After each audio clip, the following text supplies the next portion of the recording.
মাদ্রাসা degree college professional অনেকেই দেখছে যে আমার ছেলে মেয়ে এই প্রফেশনে আছে, একদিন বেতন পাবে।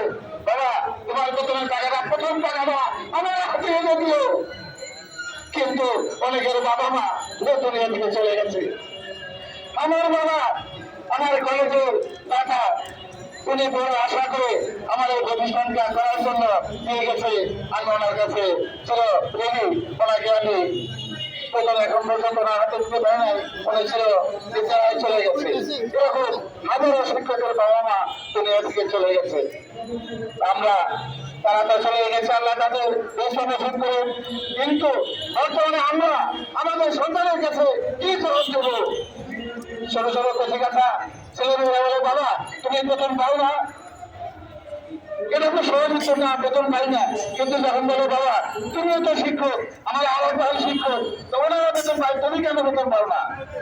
তোমার ঘরে যত ছাত্রছাত্রী আছে, যারা আমরা বললে ঘরে ছাত্রী আছে, যাকে যারা গণ্যহীন, তারা তো